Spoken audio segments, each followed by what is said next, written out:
What's cooking, folks? Vermillion Phoenix here. Today we're going to be discussing how to 5-star the Colosseum on Rift Lord in Orcs Must Die 3. The game has been out on Steam for a few days as of the time I'm recording this. Except for the addition of the boom barrel rollers, the same clear would have been possible on Stadia, but since the bug with the blade staff has not yet been cleared up, the blade staff is unusable on the Steam port. There's a bug with one of the early release items, but let's just get into it since we've obviously already started the match. So using this grinder and Brimstone and Tar setup, Arcane Brimstone of course, to make sure that it's still usable when the Fire Fiends show up. We slow down the enemies coming out of the first gate.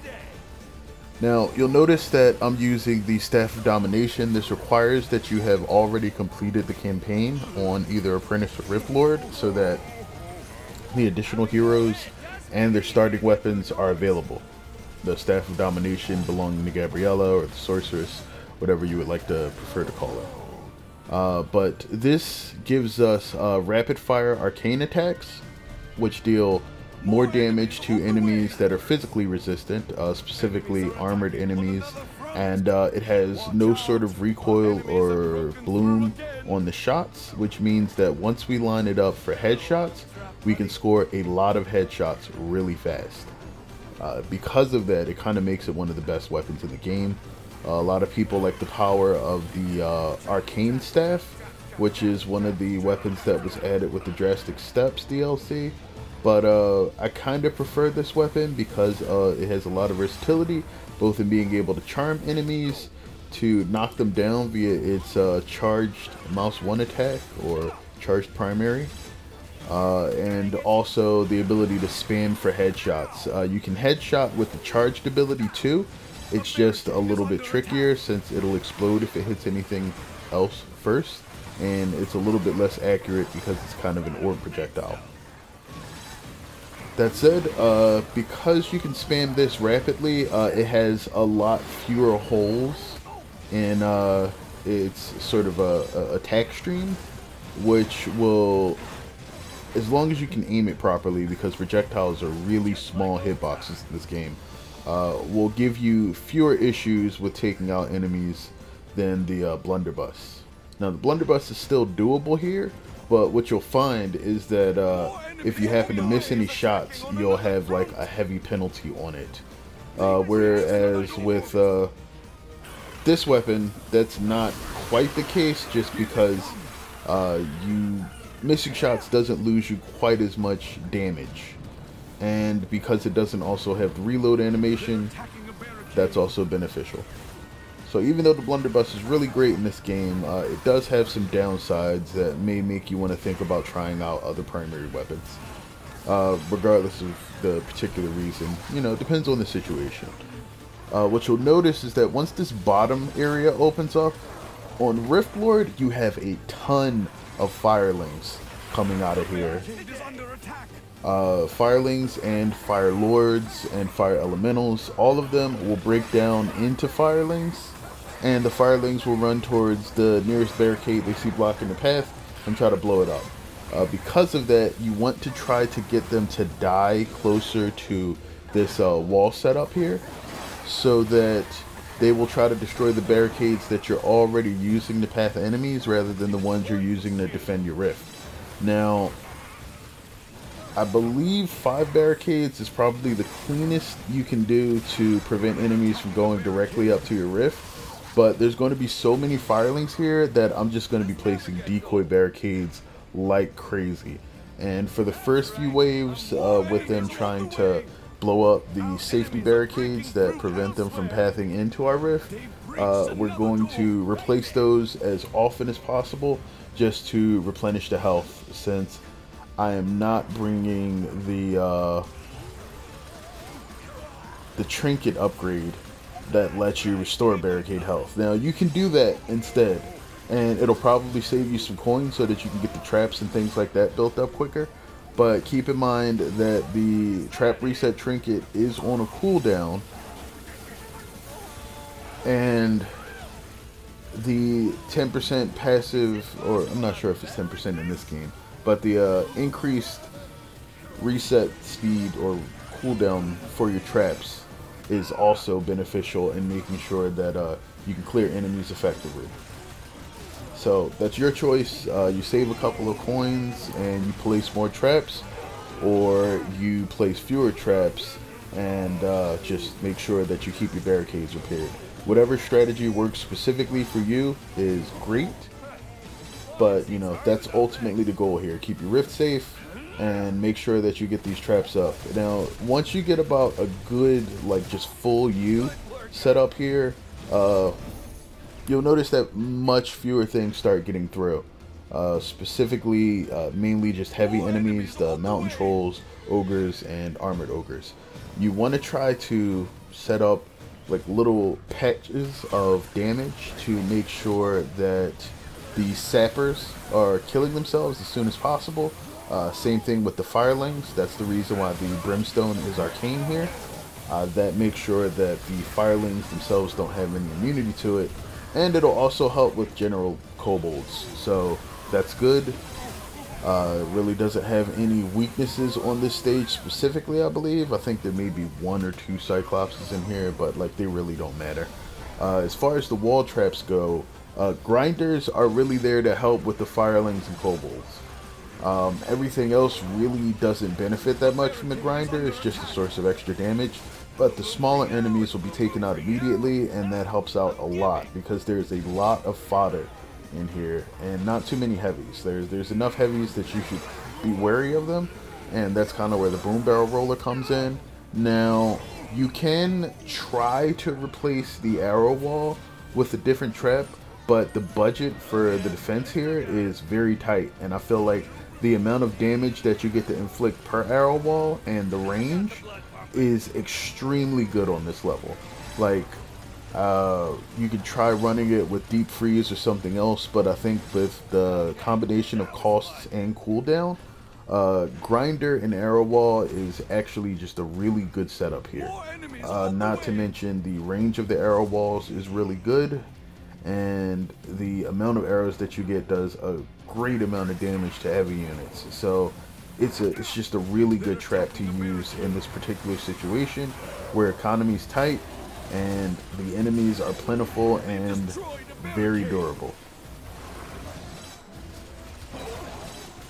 Now, as far as the hunters and the grenadiers, you'll want to make sure that you're staying away from any barricades that they might be able to damage. There's a couple times where I failed to do that here, primarily because I didn't pay attention to exactly when they were coming out, and in this case specifically, I was trying to rush to kind of repair a barricade that had been blown up by some errant firelings, and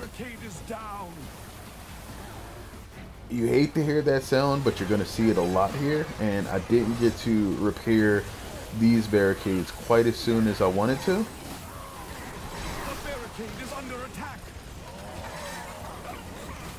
But you can see with the Staff of Domination, its fire rate is so high that you can clear out quite a bit of enemies very quickly, especially if you use it in combination with something that offers you a solid amount of crowd control.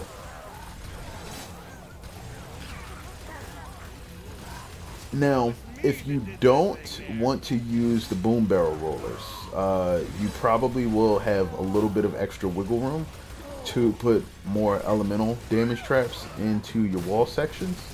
You could probably also extend this section a bit to make sure that even after, and that armored ogre has a lot of health, even after they might blow through like a section or so of your barricades, you would have like a second bend for them to go through.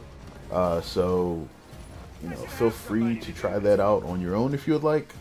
But ultimately, the first couple of waves here are the hardest to get through, primarily because it's easy to get overwhelmed in the first wave. and you really want to make sure that you are, you know, wary of the fireling rushes that are going to be coming in the second and third. If you can make it to wave 4 or 5, then for the most part, you probably have a solid defense going already if nothing's hit your waves or your rift. But you can see that for the most part, they're just really throwing things at you to try to distract you from the sappers getting to your barricades. As long as you have something set up to, you know, kind of prevent that from being a big issue, you'll be fine. But they are relentless on this level, and it's probably the reason that I think this would be the hardest Rift Lord map to actually play in the game. Not just because it's late in the campaign list, but because there's so much sapper and grenadier and fireling damage that are just able to wreck so many barricade setups that you really have to be careful about where you place things, even where you want minions to die, to be safe. There's a couple of things that you can do to try to make this a little bit easier. If you don't want to bring the boom barrel roller again, you can try bringing ballista and sticking them above the ceilings to the left and the right of where you see these two oil pots or lava pots or whatever you want to call them, the built-in environmental traps. There's ceilings directly above them, which would normally be right above the doorways that open up and initially release enemies on the upper left and upper right side of the map. Those ballista, if you place them, would be able to shoot enemies that are going through either side of wherever you choose to set up. This setup works on either the left or the right side of the map, like whichever one you want to block the firelings from going into. And those ballista will shoot them. It'll add to the overall like kill box damage that you can set up there. And it's one of the few traps that's able to be placed like kind of out of the beaten path of the orcs and still able to deal damage to them. It won't have the greatest like sort of line of sight in those situations, but it will still add to your damage. It's probably like kind of, you know, a finishing touch rather than things that you want to try to build first. But if you were to run out of space just building those caves and stuff like that, then that's the next logical step in improving your kill box DPS.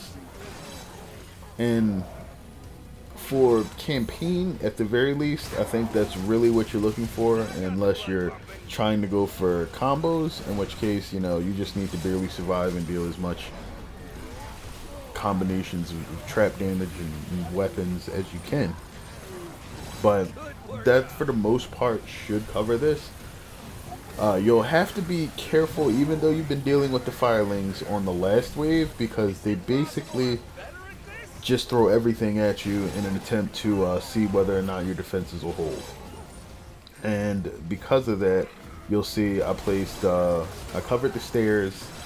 We have some trap damage in front of the bottom stairs. We have some Arcane Brimstone on both sides of the stairs leading down to where our main kill box is. And that's all to make sure that these initial rushes of sappers, this is just an extra precaution because we're going to have more enemies just try to blow things up here. That will give them a little bit of extra damage on the pathing that they're going to take there. If you don't include damage in certain places here, what'll happen is you'll wind up losing par. And that's a big part of this. A lot of people like to try using double back pathing on this particular map because it's able to be set up in a number of different ways.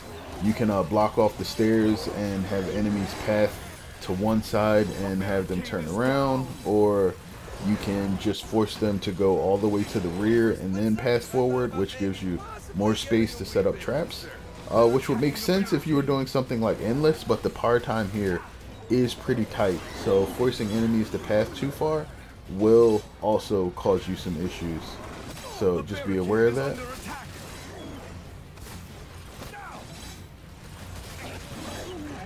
and this should be coming up to a close soon. Either way, let me know whether or not you guys have, you know, parred or 5-starred the Colosseum yourselves. If you have any input on, you know, how this could be done better, or you know, just what traps you used, how you went about it, feel free to leave those in the comments. It might help some of your fellow war mages.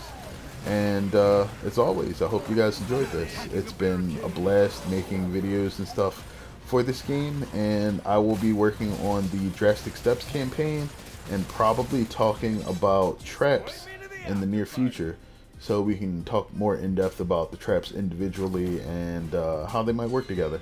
Either way, thanks as always for tuning in, and feel free to subscribe and like the video if it helped you out at all, or if you want to see more stuff from me in the future. Either way, take care of yourselves, and until the next video, as always, have a good one, folks. Peace.